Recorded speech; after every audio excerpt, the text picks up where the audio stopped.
It's about time that Giannis got traded. Giannis to the Miami Heat isn't really something that I expected, I'm not going to lie, because honestly, for the last 2 years, I've been hearing the same thing. Oh, Giannis is going to get traded. Giannis wants to leave. And then it got into the back and forth of Giannis saying, oh, he wants to win a championship in Milwaukee. Oh, no, now he doesn't want to. Now he doesn't feel like the organization trusts him or wants him. Now he wants to stay and wants to grow up with his family, wants to grow his relationship with his wife and stuff. Like, bro, he started going back and forth on what he wanted to do with Milwaukee. So at that point, I was like, all right, I'm done. I don't even care where Giannis goes anymore. And that was last year. And it still continued after last year. And long and behold, we are now here where he has actually been traded to the Miami Heat. Okay, now the trade included Tyler Herro, Jamie Jaquez, and Khalil Ware. Yes, those three. And I think that was a trade where, hey, you just traded one of the greatest players of all time for bona fide role players. No disrespect. No disrespect. Tyler Herro is a really solid player. There's times where you see that, oh my goodness, he's really good. And there's times where it's like, okay, all right. But for the most part, he is a really good player. I'm not gonna say solid. He is a really good player at times, most of the time. But of course, nowhere near, like not even in the same atmosphere as Giannis, right? Then we go to Jaquez. Jaquez's rookie year, Jamie Jaquez's rookie year was really good. I thought he was going to be a really good player, but he turned out to be one of those guys where his rookie year was his best year. Now, he did just come off of a very solid year. He was in some slumps, just come off of a solid year, but again, he's not even the same stratosphere as Tyler Herro, right? Then you go to Khalil Ware, who at times looks like another Wemby. And actually, they called him the Wemby stopper for a little bit because he put up really good numbers against Wemby when they faced off. And then there's other times where it's like, all right, you're just a tall, lanky guy that's athletic. But he is good. He just needs to become consistent. But again, nowhere near the same, not even atmosphere, planet, galaxy as Giannis.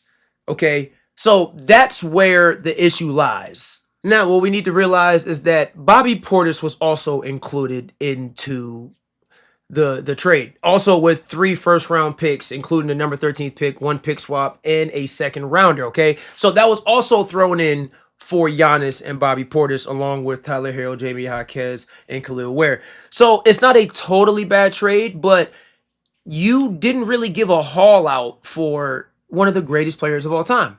Right? Now, when it comes to how Miami's going to look, they kind of just gutted themselves in a sense. Now, they do have pieces, but their best scorer, Norman Powell, well, yes, Bam scored 83, so technically he is the best scorer on the team, but their best consistent scorer, Norman Powell, and shooter, he's most likely out the door.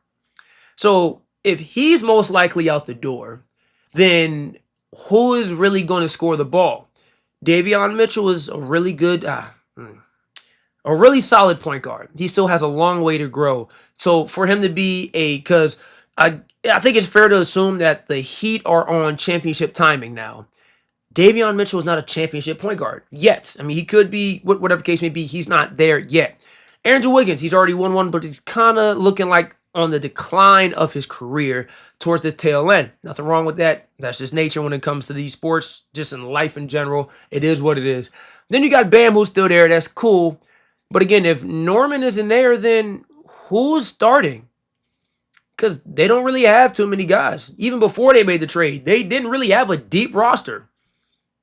So now Giannis left a situation where he felt the team wasn't trying to put or wasn't putting in enough effort to put the right pieces around him, to a team that doesn't even have the right pieces because, one, they traded all the right pieces for him, and the fact that, hey, we don't really have anybody. Now, you can throw in Bobby Portis, but if you have Bobby, Giannis, and Bam on the floor at the same time, good luck. With Davion and Andrew Wiggins, good luck. It's not going to be the best offensive lineup you can really think of. Wouldn't be terrible, but wouldn't be good either, okay? Now, yes, Bobby is solid, but Bobby needs to come off the bench. He needs to be the backup big or the backup 4 or 5 just to be a big enforcer when either Giannis or Bam comes off the court. I think that's very simple. What the Miami Heat need to focus on is, hey, We need some scores. We need to somehow keep Norman and then get some bench players, some role players, some glue guys. You guys know what glue guys are, right? That's what they need to get, and that's what they're looking for. Because if they don't, their roster is going to be very, very bad. However, it won't be anywhere near as bad as the Milwaukee Bucks lineup. That lineup is disgusting. I'm going to just leave it at that.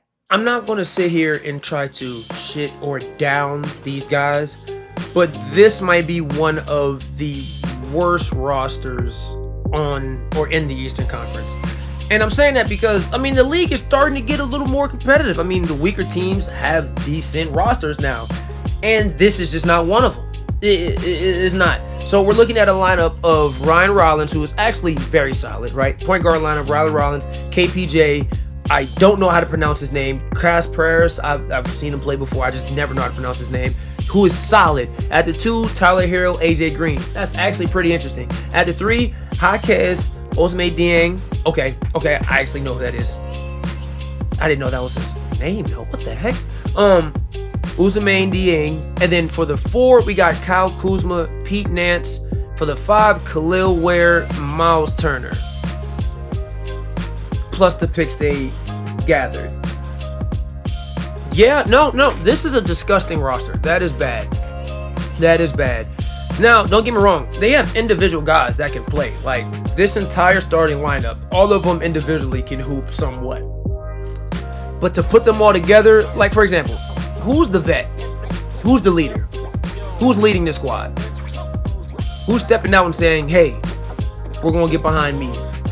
Tyler Herro? Okay, but if Tyler Herro is your main guy, I'm personally not that worried about your squad. Personally, if I'm an NBA player, if I'm in an NBA roster and I have NBA guys, if Tyler Herro is your number one guy, he's your leader, he's your main guy, I'm not too worried about your team, respectively. There's too many killers in the league, too many goats in the league for somebody to be truly worried about a team followed behind Tyler Herro. Again, not disrespecting Tyler Herro. He's a really good player. Some players just shouldn't be that guy. Some players just can't be that guy. Some players can't be the leader. Whatever the case may be, Tyler Herro is one of them. Okay? A lot of other players, practically every player on this roster, if any one of these guys, go to Ryan, Jaquez, Kuz, Khalil, even Miles, if any one of those guys were your main guy, that team is in trouble. A lot of trouble.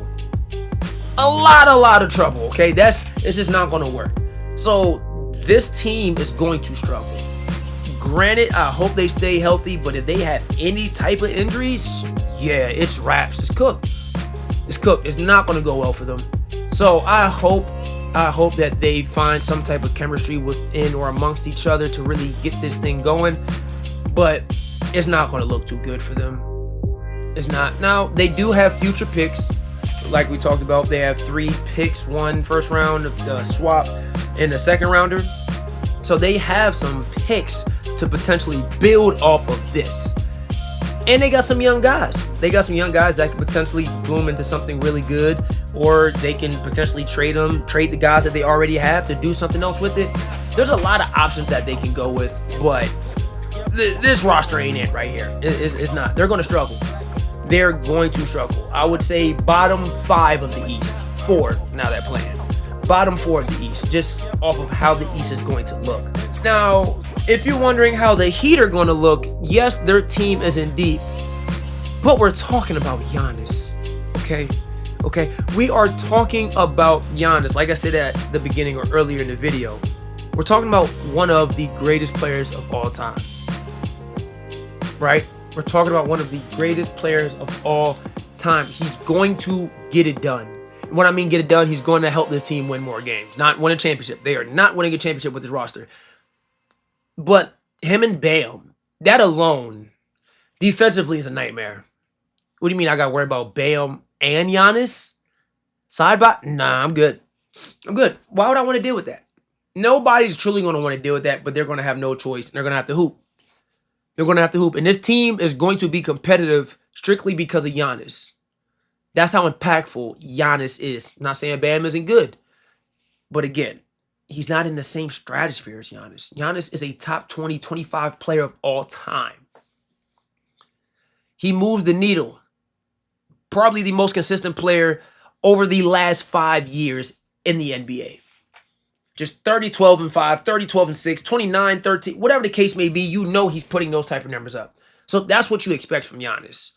You pair that up with Bam and the rest of the, I wouldn't even say rest, but the other couple guys that they have, this team is going to be competitive. I think that's the best way to put it. Competitive. They're going to compete, and they're going to be somewhere amongst the standings.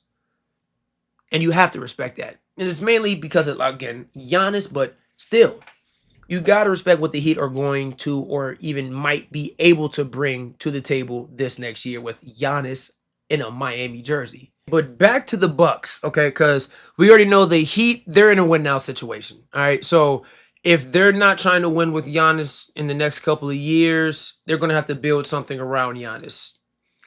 And Giannis isn't young. He's in the tail end or the beginning tail end of his prime.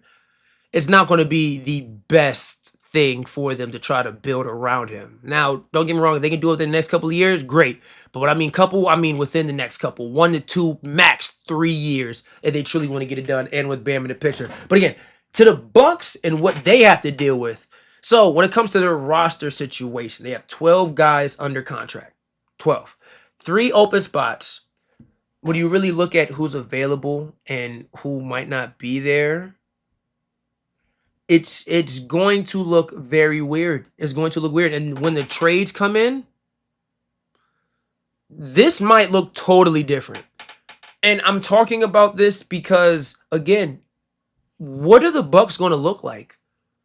What are the Bucks going to look like now? We all knew that, hey, when Giannis leaves or when they finally trade Giannis, they're going to have to trade for a haul, a lot of people or a couple people and one really good person. They didn't really get any of that. They got somewhat of a haul, and within a haul, they got some really good role players that can really help the team. One guy that could potentially lead the team, but they just picked up more contracts. On top of the fact that, yes, I know Giannis's contract was stupid, but they're not in the best situation now because I don't know what their future is. And I don't know if they do either. But who does, honestly? But you understand what I'm saying. It's going to look very different for this squad. And it's going to be a weird feeling. It really is. And I know Milwaukee fans are upset because, I mean, you lost your franchise player, the guy who got you a ring, back-to-back MVP. I'm sorry, not MVP, DPOY MVP, Finals MVP. Like, that was their guy. They really saw Giannis go from a small pup, a skinny pup, to a literal big dog in the league of all time. That's from the bottom up. The Milwaukee fans saw that, breathed that, cried that, bled that for years. And this is what Milwaukee fans are now going to have to be plagued with. Because this is not going to be good basketball. Now, if they come out there and start busting tail, I would gladly eat my words because I just don't see it happening. With the way the East is looking now, every team almost, unless you're truly, again, in the bottom 4, they have a really good player. And if he's just not, or that team isn't there yet, it's most likely because that really good player is still working on how to become more consistent. This team doesn't have that. I'll give you Tyler Herro. Tyler Herro is a good player that's trying to become consistent because he's been dealing with injuries in that case, whatever case may be. So I understand that. But again, if Tyler Herro was your main guy, if he's the guy, we're all going to rally behind him, I'm not worried. I'm not worried. Again, they can still be decent, maybe, but we know they're not competing. And they may be able to compete for a 10th playing spot. At most. At most. If they do anything above or over that, again, I will eat my words. Okay? But I'm just really interested to see in what Giannis and Bam are going to look like. I really am I'm really interested to see what Miami's going to do, how they're going to look with this new depleted but top-heavy roster, because I think that's the best way to put it. They depleted themselves to become top-heavy and extremely top-heavy. I mean, look at this. Insane. So I really want to see what Giannis and Bam can do and what the Miami Heat can do this next upcoming season and how Pat Riley's going to react to it, because they've never had a superstar like this since Bron. Simple. But with that being said, guys, thank you for watching. Thank you for tuning in. Don't forget to like, subscribe, and share to the channel. Drop a comment. Let me know what you think. Patreon, Discord channels are open. Link is in bio. Please go check that out. Other than that, guys, I mean, all season gonna go by like this. Next thing you know, we're gonna be 20 games into the next season. So just be patient. It's coming. But I'll see y'all next one.